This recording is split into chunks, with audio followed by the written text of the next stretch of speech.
क्या पैसा कमाने के लिए सिर्फ अच्छा नॉलेज और स्मार्ट माइंड काफी है? अगर आपको ऐसा लगता है तो शायद आप एक बड़ी गलती कर रहे हैं। असल में फाइनेंशियल सक्सेस का राज सिर्फ एक्सपर्ट बनने में नहीं, बल्कि हमारी सोच, आदतों और व्यवहार में छिपा है। दुनिया के सबसे अमीर और समझदार इन्वेस्टर्स भी कई बार इमोशनल डिसीजन लेते हैं जो उन्हें भारी नुकसान पहुंचा सकते हैं। अगर आप पैसों से जुड़ी सही सोच विकसित करना चाहते हैं और समझना चाहते हैं कि असली फाइनेंशियल सक्सेस कैसे हासिल की जाए, तो मॉर्गन हाउसेल की किताब द साइकोलॉजी ऑफ मनी आपके लिए एक गेम चेंजर साबित हो सकती है। नमस्कार, मैं हूं विशाल और आज द सीक्रेट बुक्स पर हम इस शानदार किताब के कुछ बेहद जरूरी लेसन्स को आसान भाषा में समझेंगे जो आपके फाइनेंशियल डिसीजन को एक नए लेवल पर ले जा सकते हैं। तो चलिए शुरू करते हैं। पैसा कमाने से ज्यादा जरूरी है उसे सही से समझना। पैसा यह हमारी जिंदगी का एक अहम हिस्सा है, लेकिन क्या हमने कभी सोचा है कि हम इसे किस नजरिए से देखते हैं और किस तरह इसका इस्तेमाल करते हैं? मॉर्गन हाउसेल अपनी किताब द साइकोलॉजी ऑफ मनी में बताते हैं कि पैसा संभालना केवल नॉलेज की बात नहीं, बल्कि हमारे बिहेवियर पर भी निर्भर करता है। हम सोचते हैं कि फाइनेंशियल एक्सपर्ट्स के पास सबसे बेस्ट डिसीजन लेने की स्किल होती है, लेकिन असलियत में हमारी आदतें, इमोशंस और सोचने का तरीका ज्यादा मायने रखता है। यह किताब हमें सिखाती है कि पैसा कमाना एक बात है, लेकिन उसे सही तरीके से मैनेज करना और समझदारी से इस्तेमाल करना सबसे बड़ा चैलेंज है। 4 जरूरी सीख जो आपकी सोच बदल देंगी। सीख 1, फाइनेंशियल फ्रीडम की असली कीमत। पैसा सिर्फ बैंक बैलेंस बढ़ाने के लिए नहीं, बल्कि आपकी लाइफ में फ्रीडम लाने के लिए होना चाहिए। मॉर्गन हाउसेल बताते हैं कि असली अमीरी वो नहीं जो दिखती है, बल्कि वो है जो आपको अपनी शर्तों पर जीने की आजादी देती है। जब आपके पास इतना पैसा हो कि आप अपने मनपसंद काम कर सकें बिना किसी दबाव के, तब आप सच में अमीर हैं। उदाहरण, मान लीजिए 2 लोग हैं।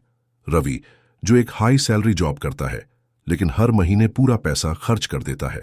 अमित जो अपनी सैलरी का एक बड़ा हिस्सा सेव करता है और धीरे धीरे फाइनेंशियल फ्रीडम की तरफ बढ़ता है। कुछ सालों बाद रवि अब भी अपनी जॉब पर निर्भर है, लेकिन अमित ने इतनी सेविंग्स और इन्वेस्टमेंट कर ली है कि अब वो अपनी मर्जी से काम चुन सकता है। यही असली फाइनेंशियल फ्रीडम है। सीख 2, कंपाउंडिंग, छोटा निवेश बड़ा असर। छोटे छोटे कदम भी बड़े बदलाव ला सकते हैं अगर उन्हें सही समय दिया जाए। कंपाउंडिंग सिर्फ एक मैथ का फॉर्मूला नहीं है, बल्कि एक पावरफुल स्ट्रेटजी है। मॉर्गन हाउसेल समझाते हैं कि अगर आप छोटी सेविंग्स और इन्वेस्टमेंट को लगातार जारी रखते हैं तो लंबे समय में ये बड़े रिजल्ट्स दे सकते हैं।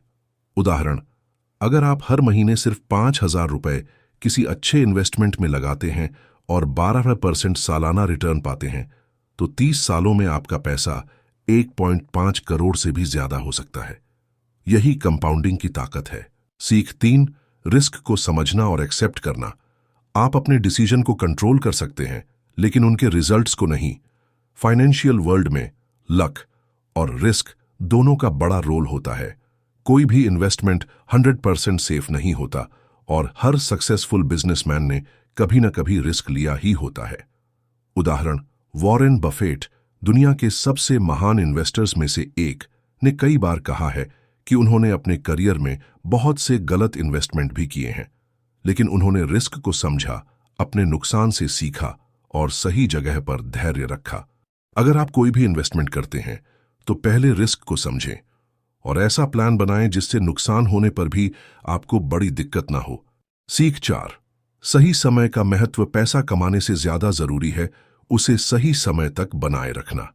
सक्सेसफुल इन्वेस्टर्स का सीक्रेट ये नहीं है कि उन्होंने सबसे अच्छा स्टॉक चुना, बल्कि ये है कि उन्होंने उसे लंबे समय तक होल्ड किया। उदाहरण, अगर किसी ने 2000 में 1 लाख रुपए का इन्वेस्टमेंट निफ्टी इंडेक्स में किया होता और उसे आज तक 2025 तक होल्ड किया होता, तो वो रकम 20 लाख से भी ज्यादा हो जाती। यही वजह है कि इन्वेस्टिंग में धैर्य और सही समय का बहुत बड़ा महत्व है। पैसा सिर्फ रणनीति से नहीं, सोच से बनता है। द साइकोलॉजी ऑफ मनी हमें सिखाती है कि फाइनेंशियल सक्सेस केवल प्लानिंग से नहीं, बल्कि हमारी सोच और बिहेवियर पर निर्भर करती है।